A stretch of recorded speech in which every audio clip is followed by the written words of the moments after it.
Soy Pedro Leal, de Mater Spei, y todo lo que vais a ver a continuación procede de un amor intenso al Papa y a la Iglesia, en un esfuerzo por proporcionar datos y testimonios que puedan servir para llegar a conocer lo que realmente sucedió en Garabandal.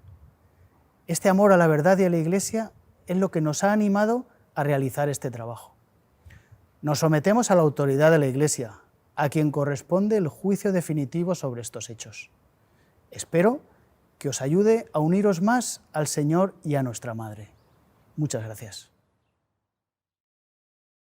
A veces, los acontecimientos más importantes de la historia son los que se ignoran y se silencian, como si de alguna manera se pudiera contener el torrente de una tremenda catarata. ¿Por qué ocurre esto?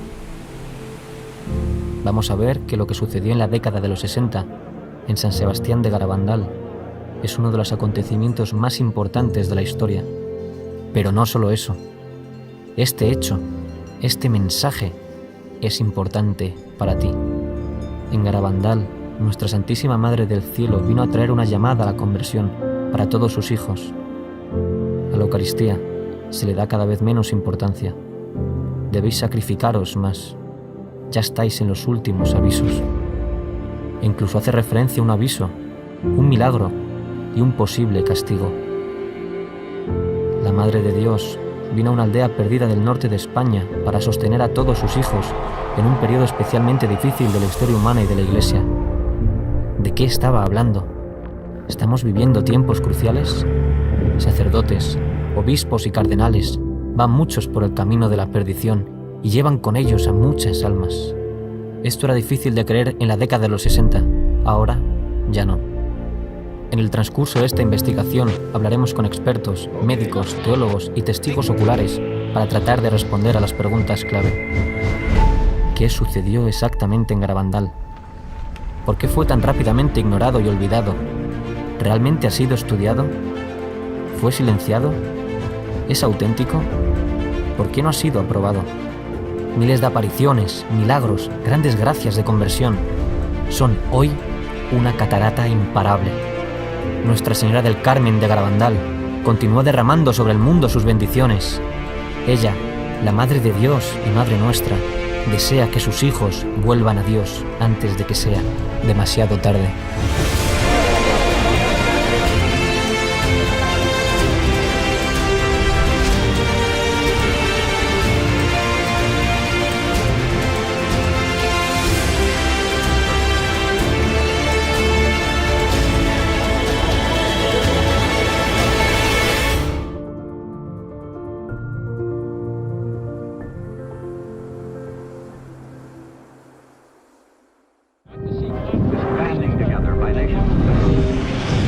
Soy el padre José Luis Saavedra, soy doctor en teología por la especialidad de historia en la Universidad de Navarra. Bueno, soy Jorge Fernández Díaz, soy ingeniero industrial, inspector de trabajo, pero toda mi vida, durante 40 años hasta ahora, ininterrumpidos, pues he estado en la vida pública. Yo me llamo Ángel María Rojas. Entré hace más de 62 años en la Compañía de Jesús.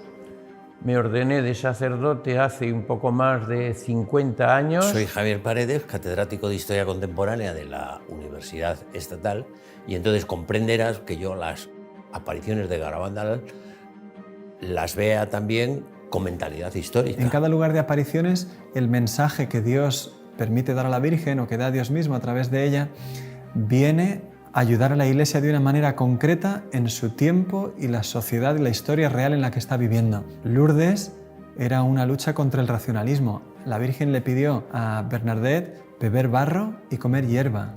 La gente estaba escandalizada cuando vio eso y hoy 5 o 6 millones de personas visitan Lourdes cada año. Fátima, la lucha contra el comunismo, el daño que iba a hacer una ideología que se convirtió en un totalitarismo que acabó con millones de personas. En Garabandal, el mensaje es todavía más fuerte. Bueno, creo que el momento en el que la Virgen viene aquí, a San Sebastián de Garabandal, es un momento, desde mi punto de vista, muy especial. Desde luego, en la historia de la Iglesia, claramente. Garabandal coincidió en sus años con los mismos años del Concilio Vaticano II. Garabandal empezó en el 61, terminó en el 65, el concilio empezó un poquito después y terminó el mismo año. El Concilio Vaticano II, año 62, 65, y la Virgen, mientras tanto, está aquí apareciéndose y diciendo unos mensajes. Uno entiende ahora, pues, con mucha más profundidad, el porqué de en ese momento histórico. Durante el siglo XIX triunfa una idea que venía arrastrándose desde siglos, concretamente desde la ruptura de la cristiandad desde Lutero, que era la introducción del concepto de autonomía del hombre. El hombre es un ser autónomo que se puede dar a sí mismo sus propias leyes. Eso mismo ocurre al final del XIX y principios del XX dentro de la Iglesia. De hecho, Juan Pablo II, en una de sus encíclicas más importantes, se llama Veritatis Splendor, en los números 4 y 5 habla de una crisis enorme introducida dentro de la Iglesia, donde los mismos seminarios y facultades de teología se han apartado de la doctrina de la Iglesia. Y en los 10 años siguientes al concilio, 17.000 sacerdotes se secularizaron y 25.000 religiosos y religiosas abandonaron la vida consagrada. Y lo vemos concretamente en la crisis de las vocaciones. Normalmente hasta el año 1964 se mantenían en un nivel de 8.100, 200 seminaristas mayores de España. El año 1964 baja al número de 1.000 y se mantiene en 1.000 algo. O sea, la crisis en torno a los años siguientes al concilio fue increíble, increíble. En el año 62, exactamente cuando empieza el Concilio Vaticano II, se produce la crisis de los misiles entre Estados Unidos y la Unión Soviética, con ocasión de la colocación de aquellos misiles que había instalado la Unión Soviética en la Cuba de Fidel Castro. Eso es octubre del 62. Sabemos que se estuvo al borde de una guerra y ahí parados, esperando órdenes, y mientras tanto el teléfono rojo sin parar de comunicar entre Kennedy, Khrushchev, etcétera, etcétera. Han sido momentos de una extraordinaria gravedad en lo que hace referencia a la posibilidad de que estallara un conflicto nuclear, absolutamente. Vamos a ponernos en 1961, los que conozcan Garabandal, que echen la vista atrás lo que era Garabandal, el pueblo San Sebastián de Garabandal, a donde no se podía subir en coche, con unas niñas que eran prácticamente analfabetas, que muchas de las cosas que les decía la Virgen no las entendían. ¿Por qué la Virgen les dice a unas niñas unas cosas que no entienden, pero que sí que las transmiten? Porque Garabandal es una aparición para todos nosotros.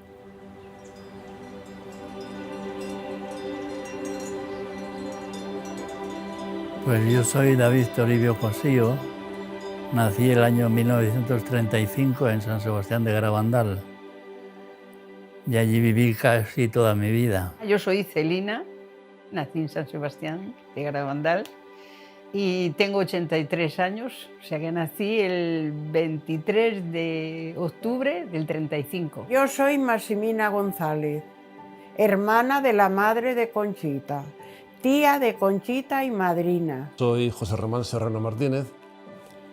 En su día estuve en Garabandal en el año 61, era veinteañero. Mi padre tuvo la fortuna de llegar a Garabandal a través de un buen amigo, Eustaquio Cuenca. Y bueno, de alguna manera se llegó a un acuerdo entre ellos de decir, oye, ¿por qué no va tu hijo a dar unas clases por allí, estos chavales? Pasan un fenómeno, un mes o 2 meses allí, en el verano entero. El pueblo no se parece nada hoy a como era entonces. Entonces había muchos pedruscos, muchas piedras, charcos, desigualdad del terreno. Era complicado andar por el pueblo en aquel tiempo. Allí me preguntan a veces, me dicen, ¿allí fuiste al colegio? Digo, allí hice las carreras detrás de las ovejas, al colegio muy poco. Cuando nevaba, que no podíamos salir al campo a trabajar, entonces íbamos, que eran fiestas para nosotros. Pues casi todo el trabajo era al 100% ganadería. Vacas, caballos, ovejas. Como todos trabajábamos al campo, el primero que terminaba de meter la hierba, ahora por ejemplo, en este tiempo, iba a ayudar al que iba el último. Siempre andábamos así. En casi todas las casas oía usted que en las cocinas se estaban rezando el rosario. Yo me recuerdo de mis padres, yo recé mucho y me hacía la dormida a veces para no rezar el rosario en casa. Pero era un pueblo muy súper religioso, un pueblo muy bonito era, muy bonito era. Yo tenía 26 años y cuando empezaron las apariciones, que empezaron el 18 de junio de 1961. Ese día, 4 niñas, Mariloli, Jacinta, Maricruz y Conchita, están jugando en el pueblo, robando unas manzanas de un vecino, cuando, de repente, escuchan un trueno. Levantan la cabeza, miran hacia los valles cercanos, por ninguna parte ven la posibilidad de una tormenta. Es lo mismo que había sucedido en el comienzo de Fátima y en el comienzo de Lourdes. Un trueno es de lo que nos habla tanto Sor Lucía como Santa Bernadette. Las niñas están ahí reconociendo que han obrado mal, viendo que Dios les está hablando a través de ese trueno y de repente una de ellas cae de rodillas, su rostro se vuelve hacia el cielo y se queda pálida con un rostro como la cera. Cuando va a salir una de ellas corriendo a llamar a la madre de la niña, de repente las 3 que están a su lado caen de rodillas también y comienzan a ver lo mismo que está viendo ella.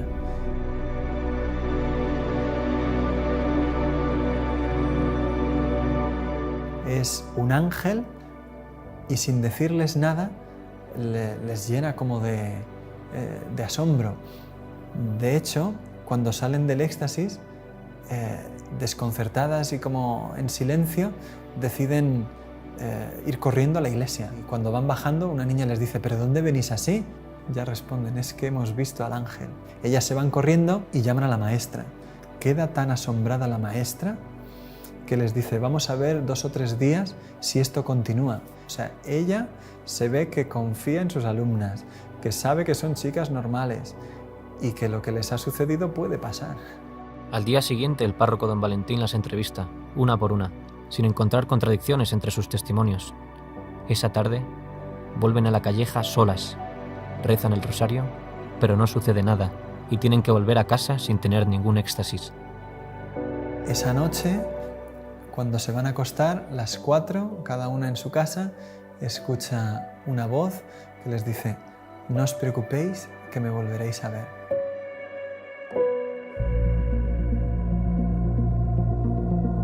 Los primeros días fueron la cosa más maravillosa del mundo. Y primero yo decía: ¿qué está pasando? ¿Qué está pasando? Claro, ya me entró la curiosidad de verlas. Rezaban el rosario y al terminar el rosario era cuando tenían el éxtasis y se quedaban rígidas. No las podíamos mover del sitio, ni un dedo, ni mover un dedo, ni nada. Pues venía gente que no creía en las apariciones y le hacían daño a las niñas.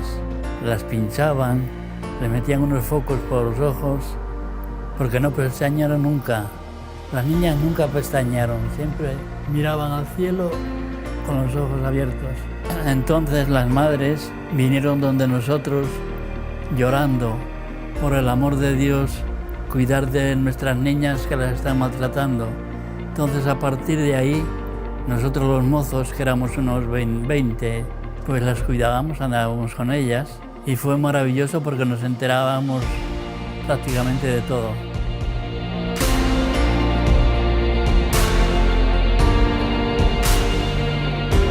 Pues el 4º o 5º día ya está el párroco tomando nota de lo que sucede y dice que hay 600 personas viendo los éxtasis y los domingos hasta 3000. Y es una aldea a la que hay que subir por un camino que es 1 hora andando y bien empinada la cuesta porque no se puede subir en coche. No había baños, no había apenas luz eléctrica, no había asfalto y se llena de gente aquello. El mero hecho de que haya tanta gente allí ya te está diciendo de qué es lo que estaban viendo. El 1 de julio, el ángel les anuncia una visita muy especial que tendrá lugar al día siguiente. Ese día, 2 de julio de 1961, ven a la Santísima Virgen como Nuestra Señora del Carmen.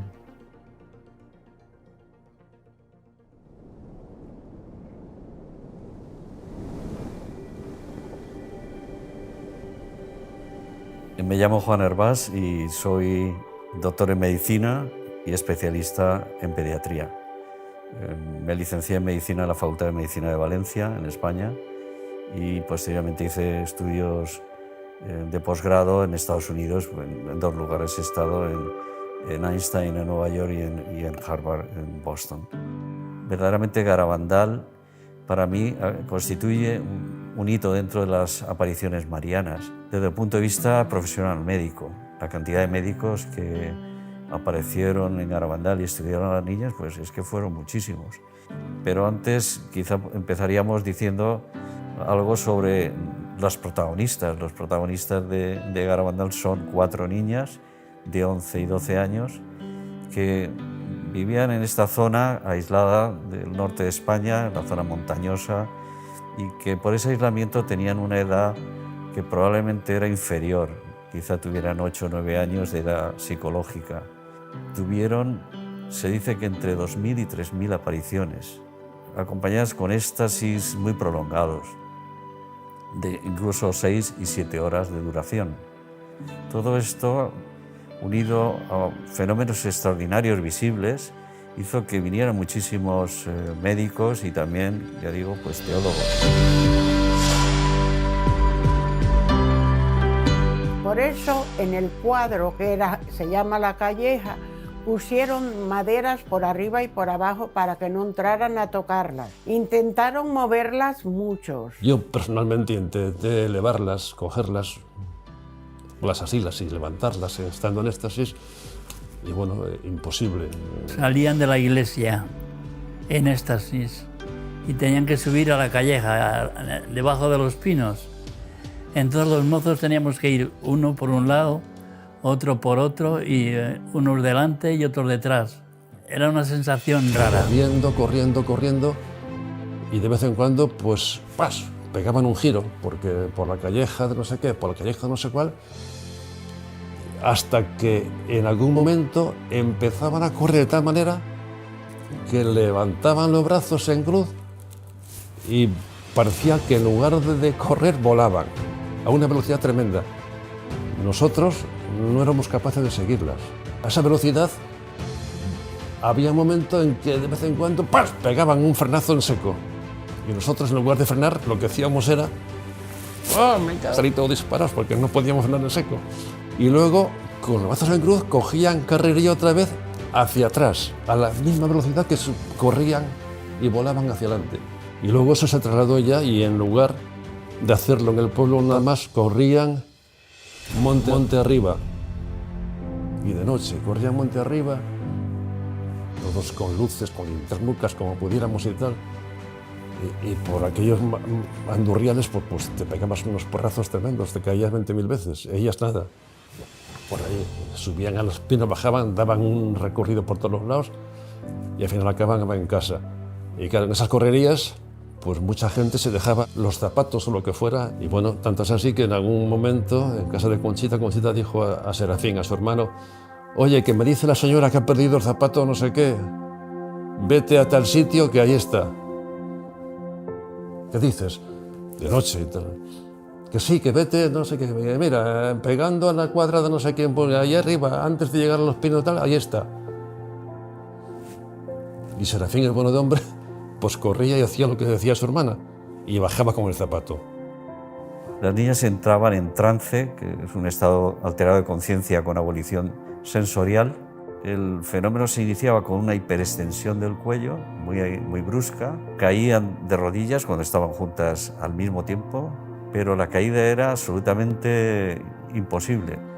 Y son unas piedras tremendas que, bueno, que al caer de rodillas, ¡pas!, subían los porrazos, y sin embargo, al levantarse, miraba las rodillas y estaban intactas, y no tenían ni moratones, ni ninguna rojez, nada de nada. Perdían la sensibilidad táctil y la dolorosa, de forma que se les podía pinchar y quemar. Estando 2 días allí, las metían agujas, de esas de coser sacos de aquella época, que tenían la punta, digamos, curvada para coser sacos, y allí que sin ningún problema les pinchaban. Pero que ellas no sentían absolutamente nada.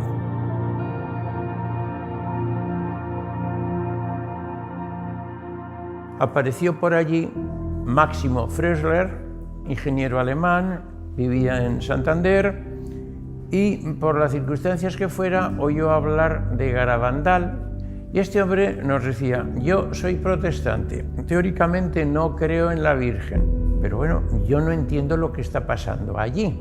Son unas niñas de 11, 12 años, débiles, pequeñas, de un pueblo allí perdido, y él era muy fuerte. Yo una de estas niñas la cojo y la levanto en una mano, pero cuando caen en éxtasis no puedo mover ni una mano.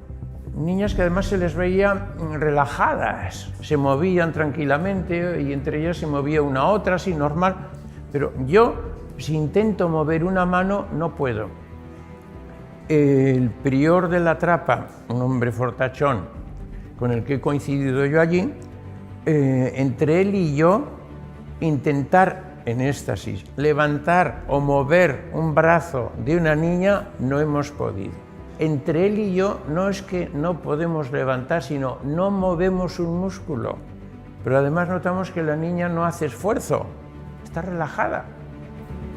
No lo entiendo. Por ejemplo, un señor de Madrid, un muchacho de Madrid, joven, no, de Barcelona, pues se arrimó a Simón, el padre de Jacinta, y le dice: Simón, yo no creo en estas apariciones. Bueno, yo no creo en estas apariciones ni creo nada. Ando muy mal espiritualmente. Y le dice Simón a este joven: mire usted, la niña de la izquierda es mi niña. Yo le doy permiso para que vaya usted allá y la toque, la levante o haga lo que quiera. Yo soy su padre y le doy permiso. Fue este mozo de Jacinta, se pone a levantarla y no pudo. Y volvió y le dice: Simón, no he podido levantarla. Eso me parecía a mí, dice él. Termina la aparición y le dice Simón a Jacinta: Jacinta, este señor te quiso levantar cuando estabas hablando con la Virgen. ¿Quieres ponerte de rodillas para que te levante ahora? Se pone la niña de rodillas, lo al mozo y la levantó. Ahora creo en Garabandal, ahora creo en Dios. Ay, gracias a Dios. Ahora creo en todo. No, es que es impresionante. Es que sería incontable decir todo lo que ha sucedido en Garabandal desde estos primeros días. Es absolutamente desconcertante. Levitaciones, devoluciones de esos objetos religiosos besados. La niña tenía a lo mejor 100, 200 objetos, cuenta Pepe Díez, que se les hacía como una bola todo delante de lo que ella tenía, de medallas, rosarios, y cogía de uno en uno como fácilmente y lo devolvía a la persona que fuera sin preocuparse. Una señora le dio las medallas, la suya, la de su marido, la de su hijo y la de su nuera. La Virgen besa cada una de estas medallas y la niña no le devuelve a la señora las 4. Sin haberlos visto, le pone a cada uno la suya y sin equivocarse las 4 medallas que la señora le había dado. Claro, la señora dice: ¿yo qué más necesito ver? Si es que llorando allí delante de todo el mundo, diciendo: es que es imposible que haya acertado las 4 medallas a cada uno la suya, sin saber ni quiénes somos, ni de dónde venimos, ni de quién es cada una, y sin mirar las medallas. La Virgen como se manifestaba dejando ver algo, claro, que atraía cada vez a más gente. Quienes volvían a casa y contaban esto hacían que viniese cada vez gente de más lejos. Soy Román Martínez del Cerro García de Blanes. Conocí Garabandal fundamentalmente a través de 2 jesuitas, Lorenzo Lacabe y el padre Ramón María Andreu. Tenía entonces 15 años y mi padre era catedrático en el mismo instituto. Con un pequeño 600 que teníamos, nos vinimos a ver a Garabandal. Dejamos el coche en Cosío. Era imposible subir desde Cosío a Garabandal porque era una pista forestal llena de barro e imposible, pero encontramos un Land Rover que nos subió a Garabandal. Entonces la primera que yo viví directamente, a mí me gusta sobre todo hablar personalmente de lo que yo he vivido. Me han contado, sé mucho, leído, pero yo lo que de verdad viví es lo que más me gusta transmitir porque lo hago de primera mano. Mariloli tenía aviso por la tarde, por la noche, y nos fuimos a la taberna o tienda que tenía su padre.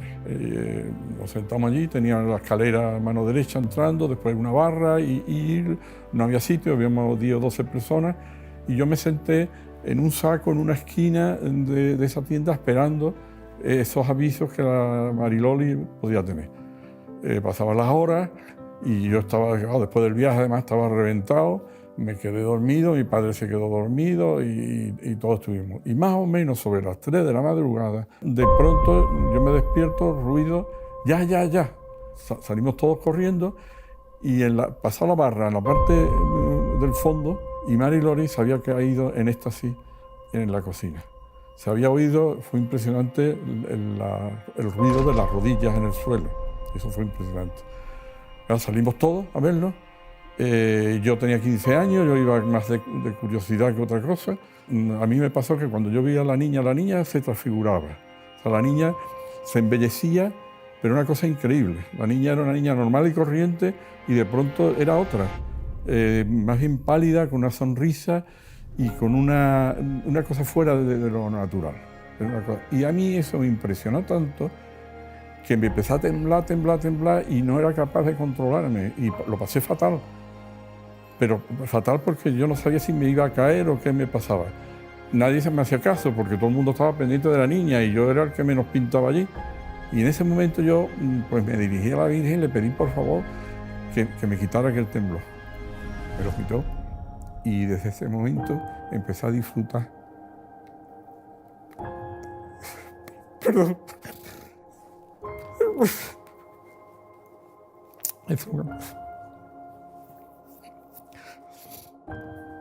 Bueno, desde ese momento empecé a disfrutar de lo que era la presencia de la Virgen en una presa. Entonces, hay veces que me preguntan, ¿cuándo de verdad pensó que la Virgen estaba presente allí? Desde ese momento. Hay 2 momentos del Evangelio que a mí me recuerdan mucho aquello. La transfiguración en el Monte Tabor, la sensación de que Virgen se está aquí, la sentimos todas. Y la otra, la alegría de, por ejemplo, la visita de la Virgen a su prima Santa Isabel. Esa alegría y ese bienestar fueron en todas las apariciones. Y sobre todo desde ese momento. Desafortunadamente, no todos estaban a favor. Especiales dificultades tuvieron muchos intelectuales. Así sucedió al llegar a la aldea la llamada Primera Comisión Episcopal. Solo subieron 3 veces en todo el primer año de apariciones. Pero el día que la Virgen se apareció por primera vez, todos estaban en el pueblo.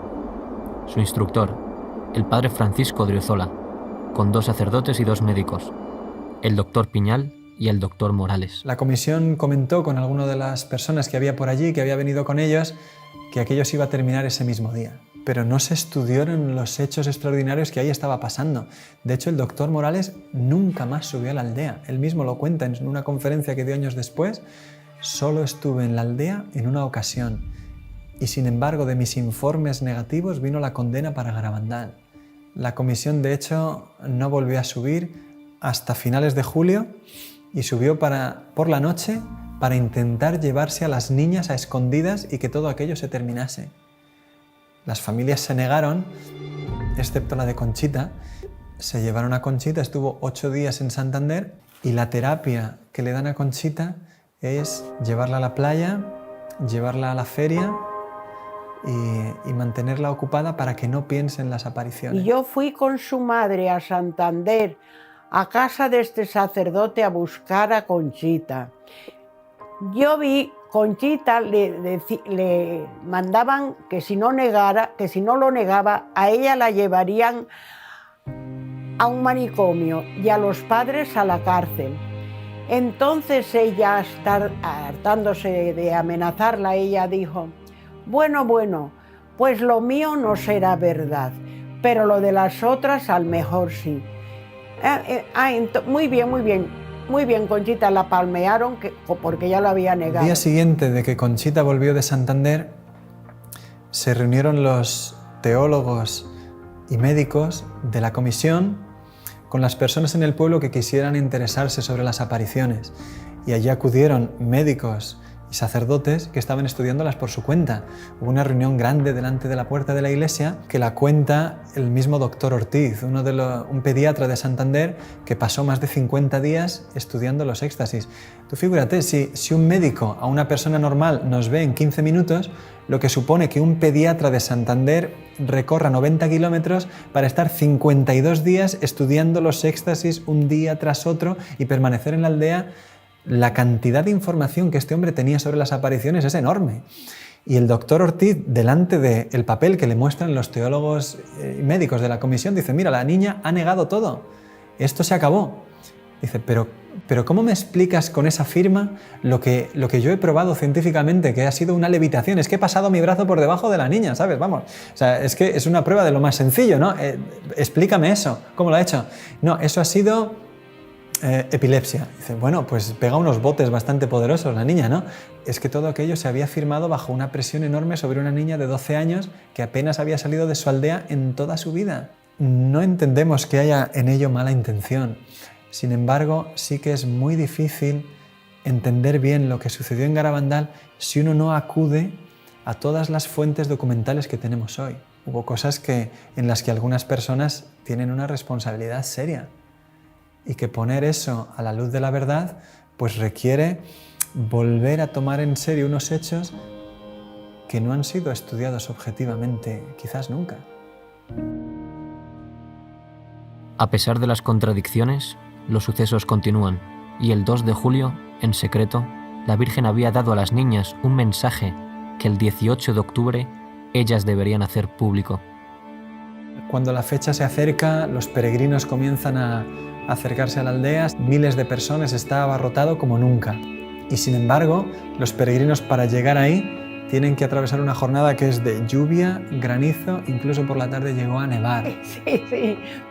Me acuerdo del día lluvioso, porque en mi casa había gente y traían unos zapatos muy bonitos y entonces, como estaban muy mojadas, entraron en mi cocina y los metieron al horno a secarlos. Y estábamos hablando y se nos olvidaron los zapatos y entonces se le quemaron los zapatos, eran marquesas o no sé qué eran. Sí. Se leyó en Los Pinos, lloviendo, llovía a mares. La Virgen pidió que las niñas se lo entregaran al párroco delante de la iglesia y allí lo leyeran ellas. Y después, en Los Pinos, volviese a ser leído el mensaje por el párroco, don Valentín Marichalán. Sin embargo, la comisión presionó al sacerdote para que hiciera algo diferente. El mensaje no fue publicado delante de la iglesia. Tampoco lo leyó el párroco. En cambio, se anunció que solo sería leído por las niñas, en Los Pinos. Los testimonios son muy fuertes. Hay una mujer que habla de cómo caminaban entre el barro a empujones para intentar lograr buenos puestos. Cuando ya finalmente se dijo se va a publicar el mensaje, pues la gente subió a Los Pinos, pero la carrera que se organizó para eso, la gente caía, resbalaba, se empujaba. Y cuenta ella, dice, lo increíble es que no nos matáramos, miles de personas para conseguir un buen puesto, y dice ella, yo quedé como a unos 60 metros de las niñas.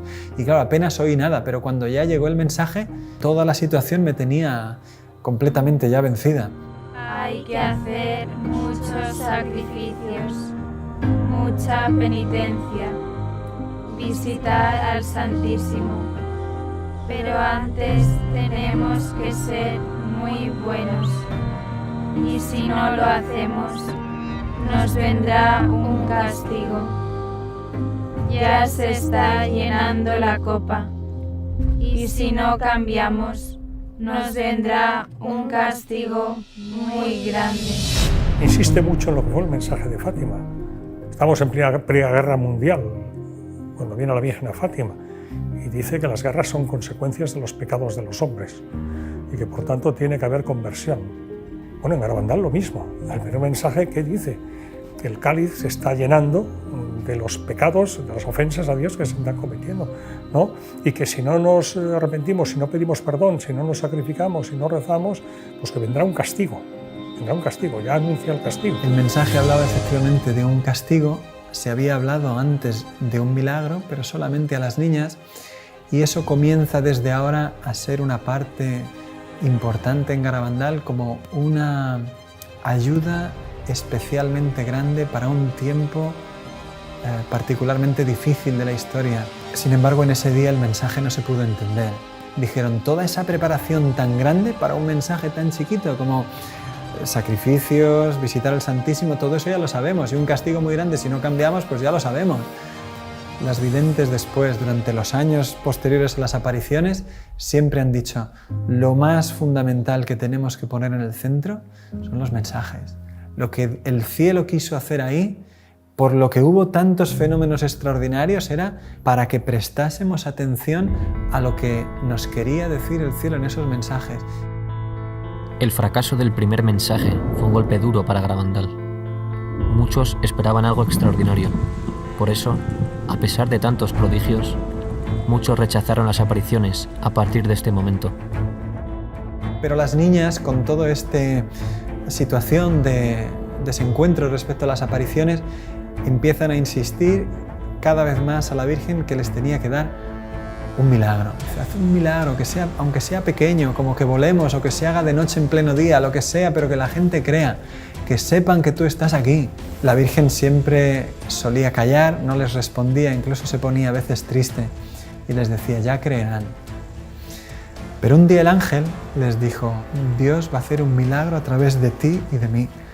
El 18 de julio, la Eucaristía, cuando recibas la comunión, que él le traía muchas veces de manera mística, espiritual, ese día será visible para todos los que estén en la aldea. Ella creía que era que se veía siempre, vaya, y le llamaban el milagruco. Y ya cuando dijeron que iba a ser el 18 de julio, creo que era, pues toda la gente que estaba allí por la mañana ya estaba, el pueblo creo que estaba abarrotado, creo porque yo casi no lo veía. Entre unas 8 o 10.000 personas, creo que cuenta la policía, que había en la aldea ese día. Aquello fue pasando el día, coincidió que había baile, estaba tirando hasta cohetes, ya no se sabía si por el baile la Virgen vendría o no, y un poco la desesperación de todos de que no se producía el milagro que todos queríamos ver. Pero venía una prima mía, ¡ay, qué gordísima va a ser! ¡Ay, Dios mío, va a pasar algo muy gordo! Porque aquí se siente la gente engañada, porque dice que no hay derecho, porque... Y le digo yo, Angelina, a ver, mira, ven, mira la cara de Conchita. Mira qué cara tiene Conchita. Digo, con estar viéndole la cara a ella, ¿tú te crees que tiene cara de preocupada? De que ha metido una mentira tan gorda y eso, yo nada más que hacía estar allí y ver a Conchita. Y ya, pues bueno, ¿qué le vamos a hacer? Dios quiere esto, pues con resignación nos fuimos ya para dormir a nuestra casa. Y en el momento que estamos en la calle, oímos un revuelo enorme. Y entonces ya los que estaban más cerca empezaron, ya están éxtasis, que están éxtasis. Y claro, nada más casi estar en éxtasis sale. Y se da la vuelta, yo ya me la perdí entonces porque resulta que la gente se abalanzó detrás de ella y yo digo que pisamos a gente. Cogí una linterna potente, yo estaba pegado a ella prácticamente y enchufándole con la linterna, prácticamente metida la linterna en la boca. Ella abrió la boca, sacó la lengua, no tenía absolutamente nada. Y de repente apareció un punto. Saca la lengua y empezó a formarse una cosa blanca, blanca, blanca, muy blanca, mucho más blanca que la nieve. Se fue agrandando en forma de espiral.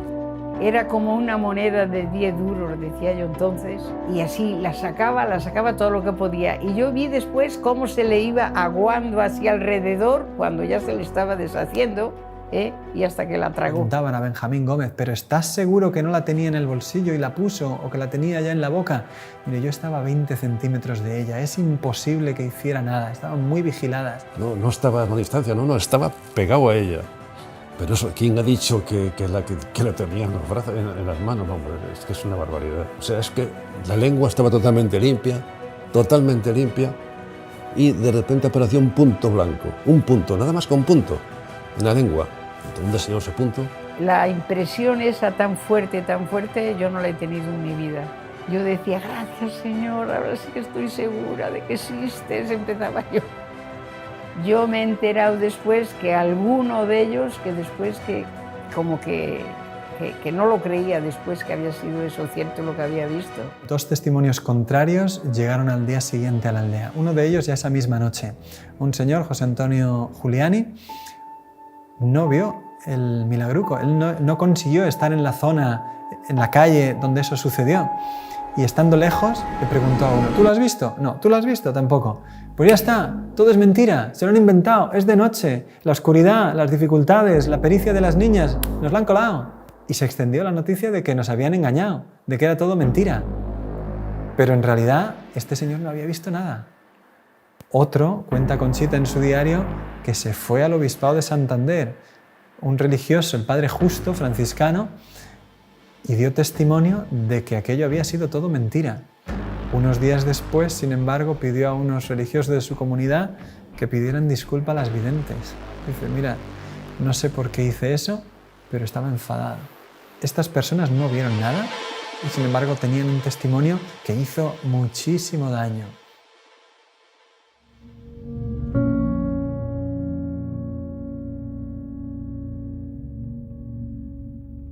A partir del mes de septiembre de 1962 comienzan a hablar ya con claridad de un aviso, de un milagro y de un castigo. El aviso, según Garabandal, será un fenómeno mundial, una gracia de Dios para cada uno de nosotros. Yo creo que es una manifestación de la misericordia de Dios. Si uno se pone a pensar, el mejor favor que Dios nos puede hacer en este mundo es ver el estado de nuestra alma y a dónde iríamos, ¿no es cierto?, si nos muriésemos. La gracia del aviso será como si se detuviese el tiempo y todo el mundo pudiese ver su alma por un instante tal cual la ve Dios. Todo el bien que hemos hecho, todo el bien que hemos dejado de hacer y todo el mal que hemos hecho. Para que de esa manera tengamos un impulso de conversión. La misma Conchita dijo, lloraremos de lo que Dios nos ama después del aviso. Loli sí que sabía la fecha del aviso. Y dijo que el aviso vendrá en un momento en que España y el mundo lo necesiten. Y habló de una iglesia que parecerá desaparecida. Hablaron mucho del comunismo. España estará muy mal. Yo le dije, ¿peor que como está ahora? Y dice, sí, peor. Todos sabrán que viene de Dios y algunos intentarán negarlo. Eso se va a intentar desnaturalizar. Bueno, pues el Señor vuelve hacia nosotros. ¿Cómo? Con el milagro. Para que creamos que efectivamente eso ha sido como tú lo has vivido, lo has sentido o crees que puede haber sido. Y no como te están intentando decir algunos. El pequeño milagro de la comunión visible está en contraste con el gran milagro que empezó a anunciar ahora, a partir del otoño del 62, en el que decía que sería un milagro enorme, muy grande, mayor que el milagro solar de Fátima. ¿Y ese milagro para qué vendría? Lo preguntó a Jesús el año siguiente, en una locución el Señor le respondió, Señor, ¿es para convertir a mucha gente? No, Conchita, es para convertir al mundo entero. El milagro es tan fuerte, es tan impresionante, que sin una gracia especial te mata, como lo mató al padre Andreu. De felicidad, pero te mata. Yo digo que hay dos personas que han visto el milagro. Una fue el padre Luis María Andreu. A él le llaman el quinto vidente de Garabandal. De repente, mientras las niñas están en el éxtasis, él aparece en el campo de la visión y la gente que estaba en los pinos durante el éxtasis escuchó el grito de él que repitió 4 veces una palabra, milagro. Pero esa noche volvía en jeep con sus compañeros de peregrinación y contaba qué buena es la Virgen, cuánto nos ama, qué madre tenemos en el cielo. Hoy es el día más feliz de mi vida. Se quedó dormido y nunca despertó. Era un sacerdote de poco más de 30 años, joven, sano. Todo el mundo quedó perplejo porque había fallecido de repente, el día que había visto el milagro de Garabandal. Y hay otra persona que ha visto el milagro, San Pío de Petralcina. Y el padre Pellegrino, que la había aceptado poco antes de morir, dice, yo he sido el último hijo espiritual aceptado por el padre Pío en vida. Le dijo que había visto el padre Pío, había visto el milagro antes de morir. Lo que sí sabemos es que el padre Pío dijo que el velo que iba a cubrir su rostro 3 días después de su muerte, que se lo entregaran a Conchita. Este milagro, los testigos de aquellos que vivan el milagro, más esa señal que es muy importante, Garabandal se va a transformar en un lugar de peregrinación mundial. Y ahí es donde vamos a entender esto que dijo la Virgen cuando dijo, El milagro de Garabandal viene para convertir al mundo entero.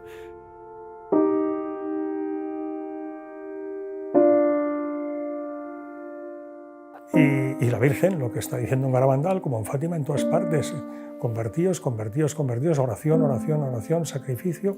Bueno, pues si no hay esa conversión, pues va a venir un castigo. Las niñas han visto ese castigo, lo vieron en las llamadas noches de los gritos.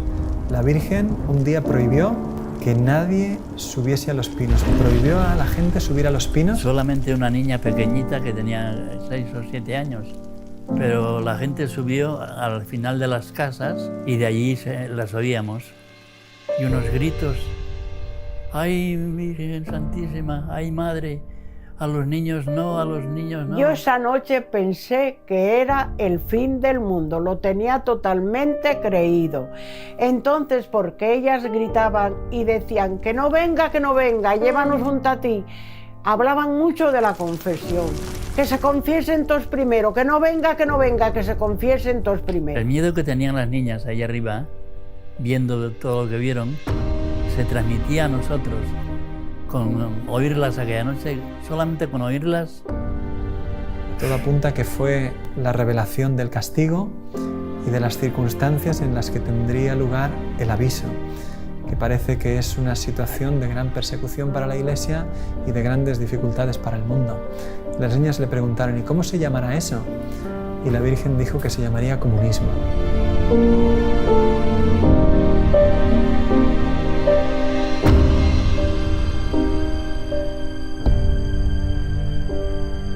Yo estaba con la boca abierta porque había allí un franciscano que se quedaba aquí en mi casa. Entonces José Manuel, un chico del pueblo, vio a este sacerdote.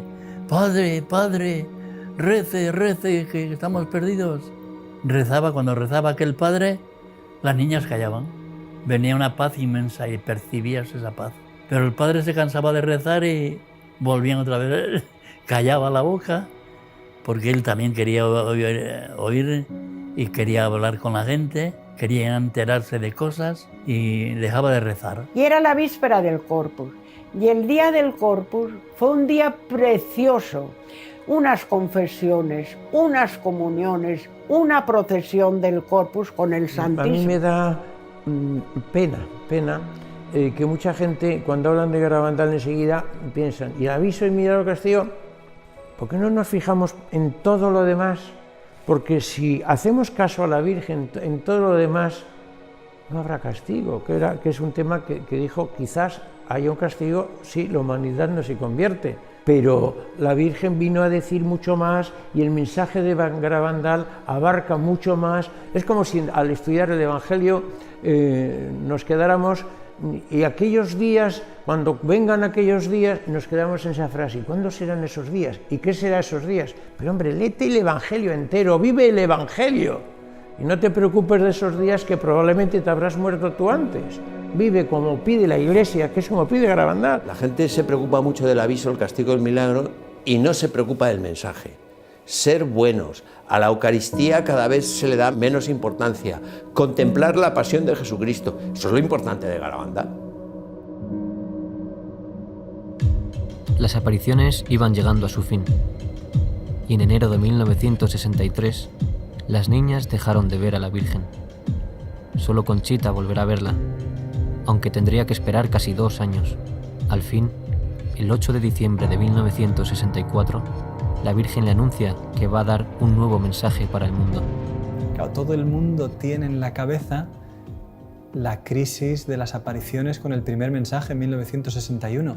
Entonces, ahora, cuando todo está más dividido, de repente se anuncia otro mensaje y lo anuncia una vidente sola.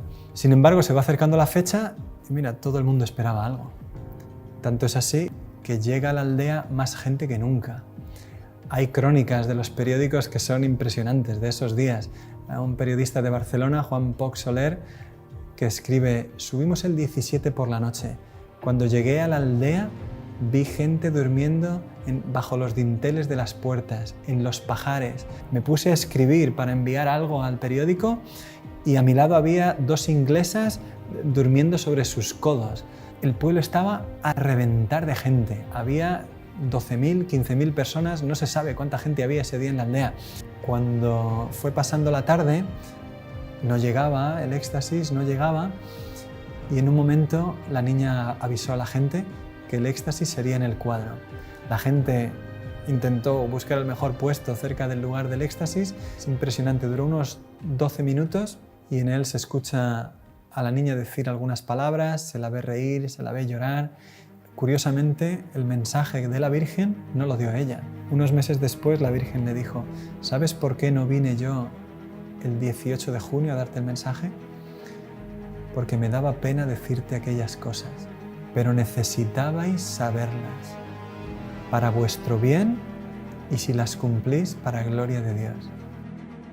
Como no se ha cumplido y no se ha hecho conocer al mundo mi mensaje del 18 de octubre, os diré que este es el último.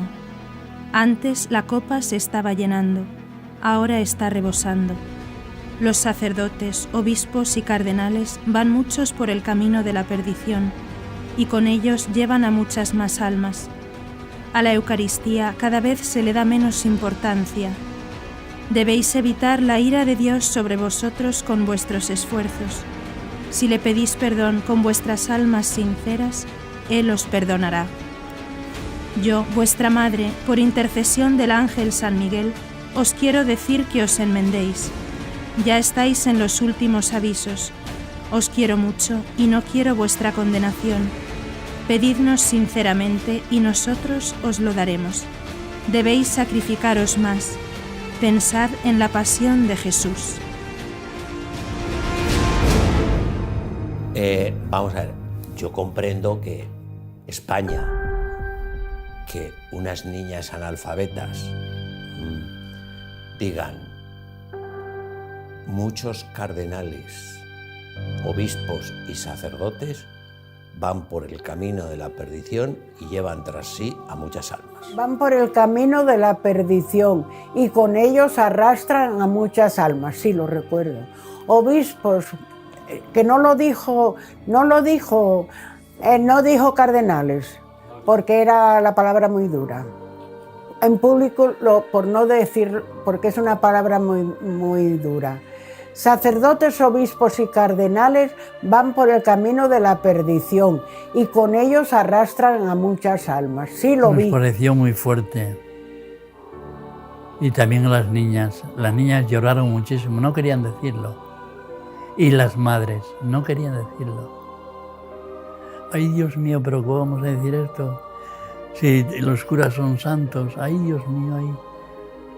Pero la Virgen les obligó a decirlo. Ten en cuenta que estamos hablando del año 61, 62, 65. La guerra española terminó en el 39. En la guerra española murieron miles de sacerdotes por defender su fe, sacerdotes y obispos. Entonces, a la altura que uno tenía un sacerdote, era de un santo que no podía uno dudar lo más mínimo, ni nadie dudaba de la santidad del sacerdote. Ahí se ve muy bien también la autenticidad de las apariciones.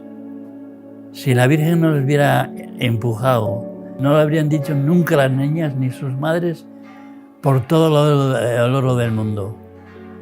La Virgen les mandó, sí, es necesario que lo digáis. Desgraciadamente, con el paso del tiempo y en la actualidad, hemos podido comprobar con dolor que era cierto que muchos cardenales, que muchos obispos, que muchos sacerdotes fueran por el camino de la perdición. Los ejemplos son muy dolorosos. Y que si se hubiera hecho caso a la advertencia de la Virgen que se iba por el camino de la perdición, pues algunos hubieran cambiado el camino y ahora no estaríamos donde estamos. 40 años después de las apariciones, en una entrevista, Monseñor del Val dijo: el mensaje de las apariciones es correcto, interesantísimo, importante y bueno. Lo que no puedo entender es que dijera que muchos sacerdotes, obispos y cardenales van por el camino de la perdición. Pero en la actualidad hemos visto y hemos conocido lo que sucedió desde los años 60 de una manera que nos ha desconcertado a todos. Los escándalos que han sucedido dentro de la Iglesia, la Virgen los estaba anunciando ya en Garabandal para que nosotros pudiéramos estar preparados, vivirlos de otra manera y no perder la fe en medio de una Iglesia que estaba viviendo mal. La Virgen había dicho: no habéis dado a conocer y no habéis vivido el mensaje. La Eucaristía. Garabandal es una aparición especialmente eucarística.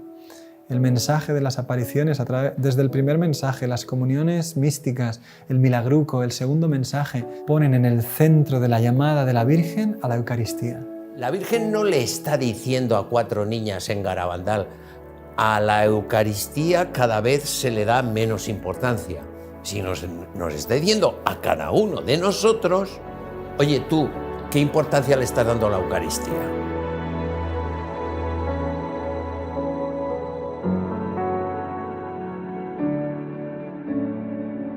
Los fenómenos terminaron con la aparición del 13 de noviembre de 1965.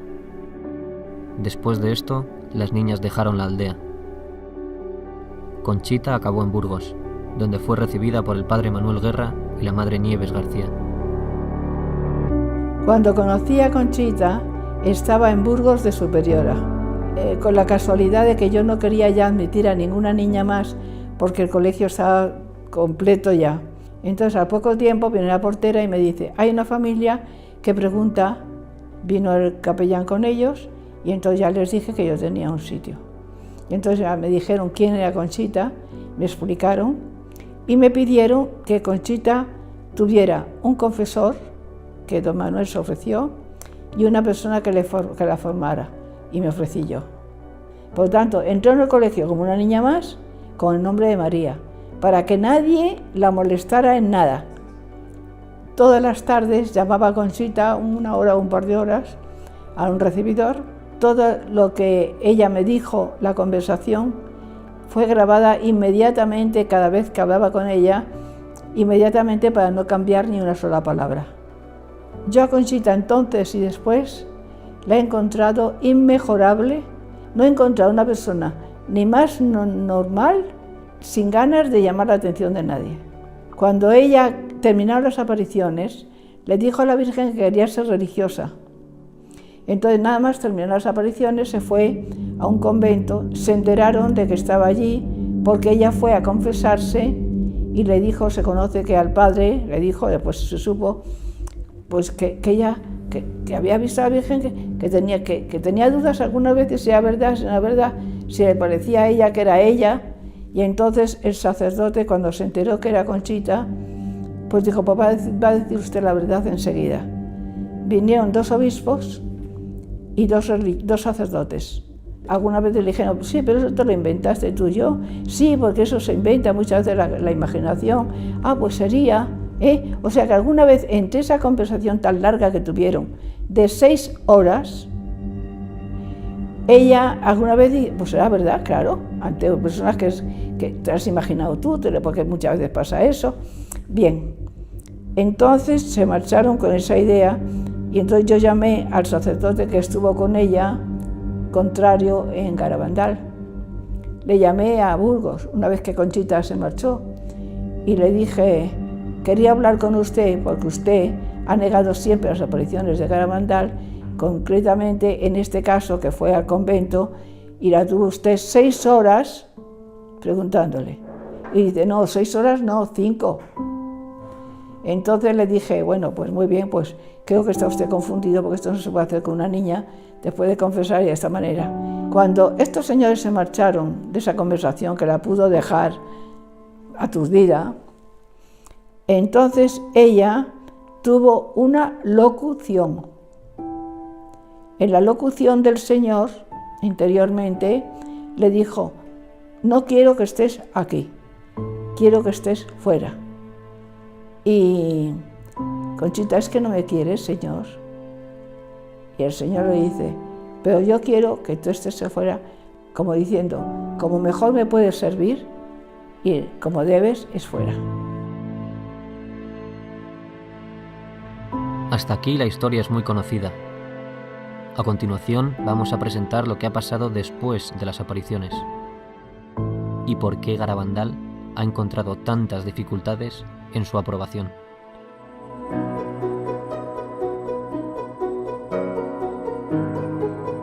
En 1962, Monseñor Beitia rechazó las apariciones. 5 años después, su sucesor, Monseñor Puchol, afirmó que todo había sido un simple juego de niñas. Su nota afirma que todo tuvo explicación natural. Cirarda, su sucesor, dijo lo mismo. Tras estos 3 prelados, llega a Santander Monseñor Juan Antonio del Val, que había sido miembro de la primera comisión. Por esta razón, Del Val sabía que las apariciones no se habían estudiado bien. Por eso intenta fundar una nueva comisión, pero fracasa 3 veces.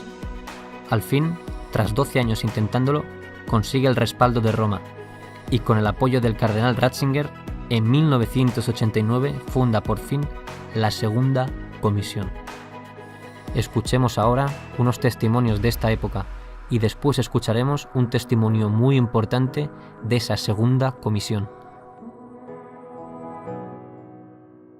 After the death of Padre Pio, the Holy See increases its interest in the events in the Ed Kelly. I was born and raised in Seattle of elderly Irish-American Catholic parents.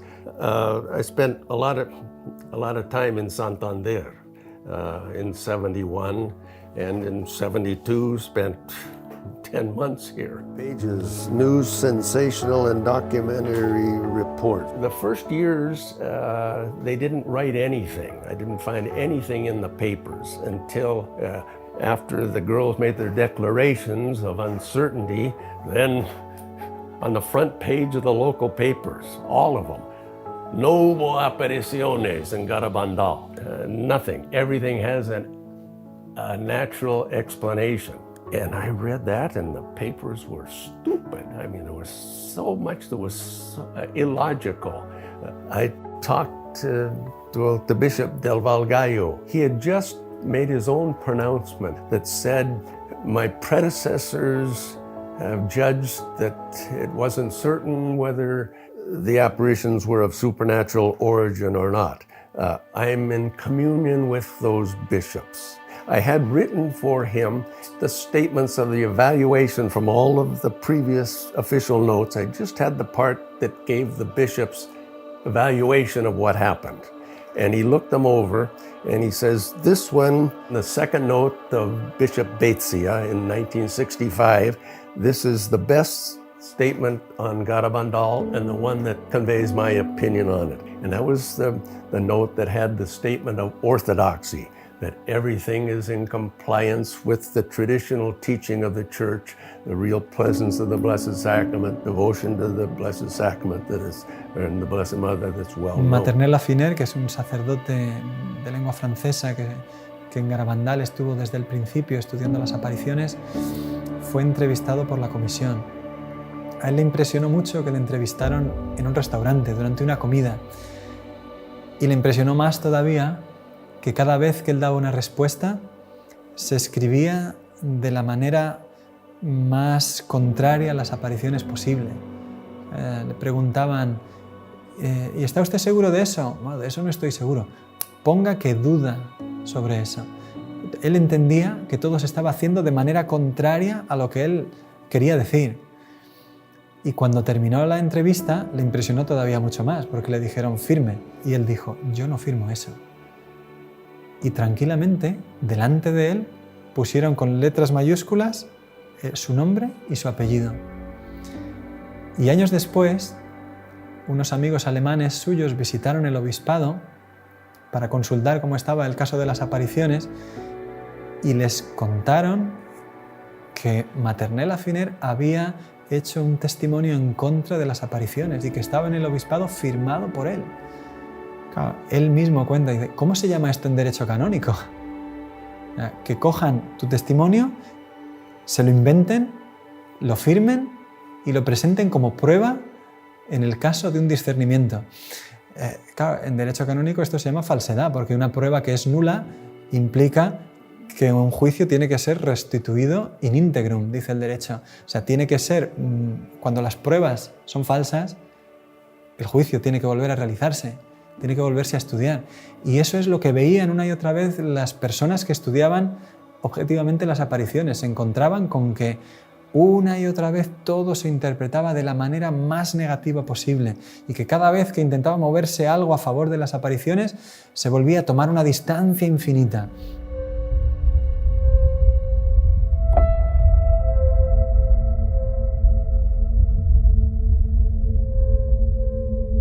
The story of Menchu Mendiolea. Interesting. Menchu Mendiolea, the daughter of a well-known businessman who had a religious goods store. His daughter, Menchu, when she was 16, I believe, she told the story of her first sickness, a type of leukemia, and was in for tests at the main hospital, Valdecilla in Santander, and after doing everything possible, the doctors decided, no, we can't do anything more for her, better for her to go home and be with her and die in the company of her family and friends, which she did. And they would pray for her. Well, someone came with a crucifix that had supposedly been kissed by the Blessed Virgin at Garabandal, and I think most people know that the girls reported that the Blessed Virgin told them, through articles kissed by me, my Son, our Lord Jesus Christ, will work prodigies and miracles. Crucifix, she venerated the crucifix, cured. Well, I guess by that time I had heard that someone from the Chancery went to Mr. Mendiolea and told him, please don't mention Garabandal with the cure of your daughter. It is not proper to connect apparitions which are false with a cure like this. So I went to talk to Mr. Mendiolea. And we talked. I says, is it true that someone came from the diocese to tell you not to mention it? Yes. Well. Desde la misma comisión que estudiaba las apariciones, no solo no se estudia la curación de Menchu, sino que incluso se silencia el hecho de la misma curación y se requiere a la familia que no hablen de ello en ninguna parte. 10 años después, en 1975, Menchu está embarazada de su tercer hijo, 8 meses de embarazo, y le vuelven a diagnosticar la misma enfermedad, eritremia. Su marido, el doctor Ángel Álvarez, es médico en el hospital de Valdecilla, donde ella había estado hospitalizada la primera vez. Y allí, durante un mes, hacen todo tipo de pruebas. Siendo él médico allí, consigue que todo el equipo de hematología estudie a su mujer, incluido el jefe de servicio. Todo el mundo se pone a trabajar sobre ella y al final el doctor Zubizarreta, el jefe de servicio, le dice al doctor Álvarez, al marido, mira, si tu mujer se cura es un milagro, no va a poder salir adelante. El 7 de diciembre, el marido de Menchu dice, mira, mi mujer quedó curada en Garabandal y como nosotros no hablamos de las apariciones, como ha vuelto a suceder lo mismo. Coge el coche y se va con su cuñado a Los Pinos. Está nevando, sube, reza el rosario allí. Su cuñado no sabe lo que están haciendo. Dice, mira, Menchu ya no tiene solución, acéptalo. Bajan y cuando vuelve al coche le dice, Menchu está curada, estoy seguro. Vuelven al hospital y le pide al doctor Zubizarreta que vuelva a hacer un estudio. Menchu tenía 500 plaquetas y encuentra en el estudio que había más de 20.000. En los días siguientes resulta que Menchu estaba de nuevo curada. Menchu es un caso único. 2 veces acuden a la Virgen de Garabandal y 2 veces queda curada la enferma.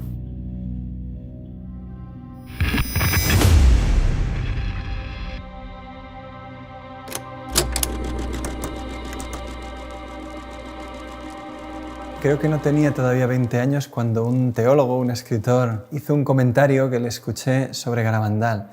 Dijo, yo entiendo muy bien que la primera comisión fue un fracaso, que aquello lo ha reconocido el mismo obispo que formó parte de ella y su médico principal. Entiendo que las negaciones de las niñas ante Monseñor Puchol se realizaron bajo presión. Las niñas negaron las apariciones bajo una presión que hoy es indiscutible. Pero ha habido una segunda comisión. Y la segunda comisión ha resuelto el caso de Garabandal. Claro, cuando yo le escuché a este teólogo decir eso, yo no tenía argumentos para responder. De hecho, no hemos sabido prácticamente nada hasta el año pasado. De repente, después de estrenarse Garabandal, solo Dios lo sabe, un día abro el email y me encuentro con un mensaje donde me escribe un señor que no conozco de nada, diciéndome el contacto de un miembro de la segunda comisión.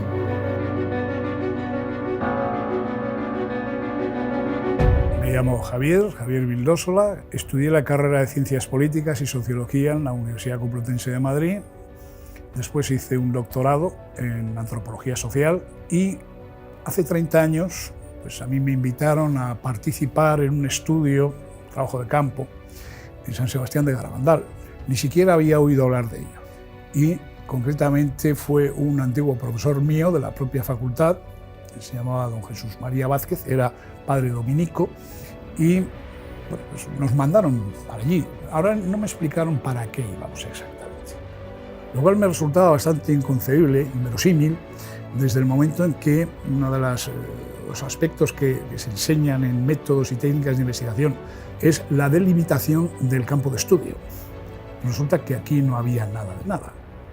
Vais a ir aquí. ¿A qué? A pasar un cuestionario. Nunca entendí eso.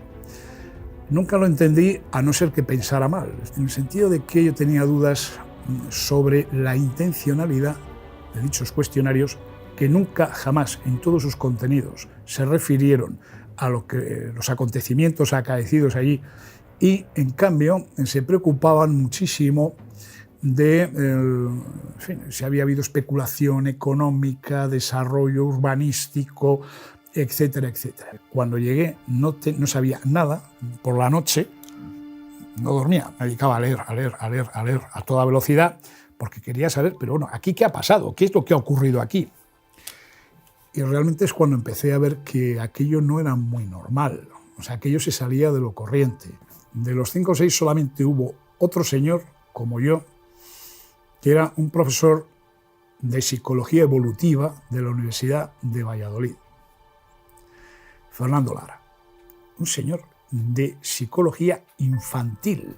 Aquí no están las videntes, y sobre todo no están las videntes cuando tenían la edad en que tuvieron las visiones. Si añadimos además que este señor era declaradamente, porque él mismo me lo dijo, era ateo, yo todavía entendía menos. Alguien me gustaría que me lo explicase, porque sigo sin entenderlo al cabo de 30 años. ¿Qué fue la primera comisión? La primera comisión no ha existido jamás. Luego, la segunda comisión, que es a la que se supone que yo pertenezco, tampoco existió jamás. A nosotros no se nos dijo, esto es una comisión. Se nos dijo que alguien del obispado, no se nos dijo quién exactamente, era quien había proporcionado el encargo, había dado el encargo y había proporcionado unos fondos para que fuéramos allí a pasar unos cuestionarios. Allí hubo varias personas que se supone que eran miembros de dicha comisión, eso sí, 2 veces comieron muy bien en Carmona. Yo fui a una de ellas y decidí que ya a las siguientes no iba. Cuando Vildósola se encuentra en Madrid con que todos los miembros de la comisión, sin haber hecho un estudio serio de las apariciones, se ponen de acuerdo en decir que la conclusión es que todo es una especulación urbanística, él dimite. Él dice, esto no se sostiene desde un punto de vista científico, aquí no hemos estudiado las apariciones. ¿Cómo vamos a dar la conclusión de lo que han sido? Yo dije ya al final, digo, bueno, yo no estoy de acuerdo en nada de esto que estoy escuchando. Aquí hemos ido a otra cosa. Es cuando a mí se me dijo que yo no era experto en... Yo soy antropólogo y sí, los sistemas de creencias son de mi competencia por este tema, ¿no? Y entonces es cuando yo dije que iba a presentar, si se presentaba unas conclusiones como aquellas, elaboradas por unas personas, de las cuales solamente uno, Fernando Lara, había estado presente todos aquellos días, y otras 3 o 4 personas habían ido a comer a Carmona en 2 ocasiones y eso sí, un día subieron a pasar los cuestionarios, esas personas no estaban en condiciones de decir nada. Y es que yo sigo sin entender a qué fuimos. Por eso digo que si no hubo primera comisión, porque aquella primera comisión no fue seria, es que no ha habido tampoco segunda comisión. Yo me quedaba diciendo, ¿pero qué estudio se ha hecho? ¿Qué es lo que sabemos de Garabandal? ¿Y cómo puede ser que un teólogo serio de hoy día te diga, Garabandal está estudiado porque ha habido una segunda comisión? Solamente sabiendo esto es cuando entiendes lo que Ratzinger dice cuando recibe el informe de 26 de abril de 1991. Efectivamente, en Roma el trabajo de la segunda comisión fue estudiado en la congregación presidida por el cardenal Ratzinger. El futuro papa respondió en 1992 con una carta fundamental para la historia de las apariciones. En ella afirma que Roma examinó atentamente todos los informes de la comisión. Esto muestra su interés por el caso. En segundo lugar, Ratzinger afirmaba que Roma había decidido no intervenir, aunque podría hacerlo. Así, de momento, el caso debía quedar abierto. En fin, Ratzinger sugería al obispo afirmar non constat, que significa incerteza. Roma no encontraba argumentos suficientes para realizar un juicio definitivo. El caso debía quedar abierto.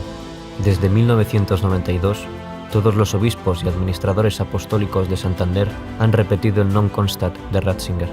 Ante el difícil proceso de las apariciones, detenido por tantas dificultades, por el momento no se encontró una solución mejor. Desde entonces, las apariciones quedaban abiertas al sentido de fe de los fieles. Por eso, la actitud de ellos puede ser fundamental de cara a un juicio favorable de la Iglesia. Y a más de 50 años del final de las apariciones, Garabandal todavía espera respuesta. Y que tenemos derecho a saber qué es lo que ha sucedido ahí. Después de más de 50 años, Garabandal sigue esperando respuesta. Sigue siendo un mensaje importantísimo para nosotros, para ti. Porque hoy, nuestra Madre sigue derramando sus bendiciones en Garabandal.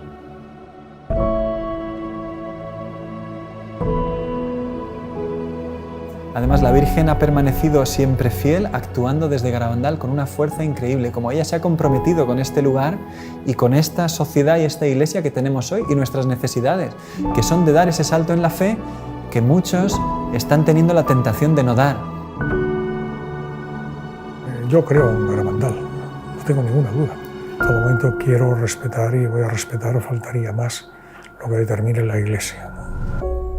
Pero yo rogaría que la Iglesia, la jerarquía, pues que diera facilidades para que puedan venir cuantos más fieles mejor. Y en unos momentos tan difíciles como los que vivimos, pues yo creo que en lugar de cerrar, lo que hay que hacer es abrir las manos con misericordia para que puedan ser debidamente atendidos contra más hijos de la Iglesia quieran acercarse a Dios en un lugar que algo debe tener cuanta tanta gente atrae, como es Garabandal. Y se compromete a través de milagros, curaciones y sanaciones interiores que siguen produciéndose hasta hoy. Es que sería incontable lo que hay que decir sobre las apariciones. Es que ha habido tanta gente que sigue llorando al escuchar el mensaje de Garabandal, tantos agradecimientos cuando se ha publicado Garabandal, solo Dios lo sabe, tanta gente que está esperando que Garabandal sea promovido como una ayuda increíble para la fe de tantos cristianos que lo único que quieren es creer en Dios y que nuestra Madre la Iglesia nos ayude a saltar hacia adelante en un mundo que no tiene fe y que nos necesita valientes. Yo quiero que el mundo se salve porque así lo percibimos en Garabandal, que la Virgen vino para que todos los seres humanos se salvaran. A las almas les falta sentir la maternidad divina en cada alma. Y eso es lo importante que se siente aquí en Garabandal. Una de las cosas que a mí me gustaría es que se hiciera una comisión médica para el estudio de las apariciones de Garabandal y de los fenómenos asociados, fundamentalmente las curaciones relacionadas con Garabandal, de personas que dicen haber tenido una curación relacionada con Garabandal. Creo que es una obligación para todos el volver a abrir el caso de Garabandal. So much happened there that it'll never be compiled in one area. So many people have experienced different things there, different graces, cures, conversions. Todos vamos hacia un encuentro personal con Jesús, todos vamos hacia una intervención de Dios en nuestra alma, particularmente con nombre y apellido cada uno, pero también en el mundo para cambiar las cosas y el rumbo por donde están ahora, de la cual tú puedes tener mucha esperanza de que muchas cosas van a cambiar para bien. Garabandal no se ha cerrado, Garabandal no ha terminado, yo diría Garabandal está vivo. ¿Cuánto está queriendo hacer el cielo a través de que se deje conocer el mensaje de la Virgen hoy? Porque esas son historias de hoy. Y si nosotros le dejamos, pues el cielo se vuelca. Y te das cuenta de que el grifo de las gracias en Garabandal jamás se ha cerrado. Y que la Virgen es como una madre auténtica que está a nuestro lado, derramando sobre la tierra una catarata imparable de gracias porque nos ama. Garabandal hoy es una catarata imparable.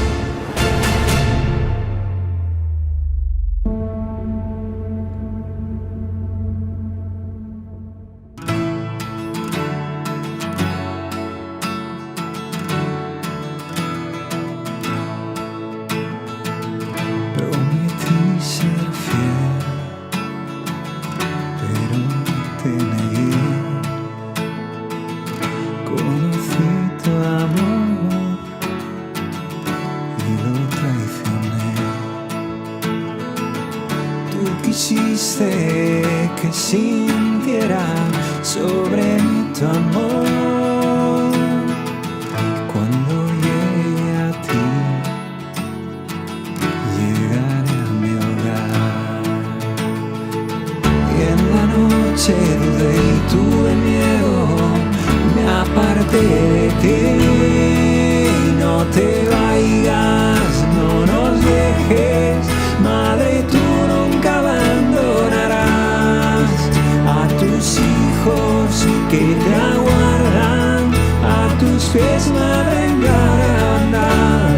Soy tan feliz de tu mano, todo es nuevo por tu amor. Y en Garabandal tu presencia desbordó mi corazón.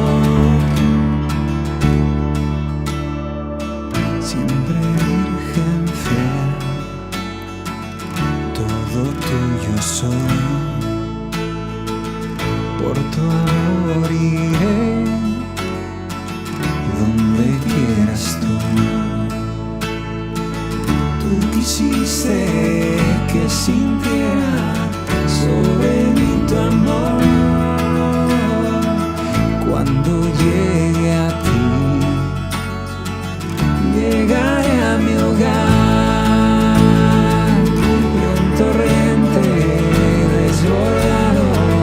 Fue tu amor por mí. No te vayas, no nos dejes, Madre, tú nunca abandonarás a tus hijos que te aguardan, a tus pies, Madre, en Garabandal. Soy tan feliz de tu mano, todo es nuevo.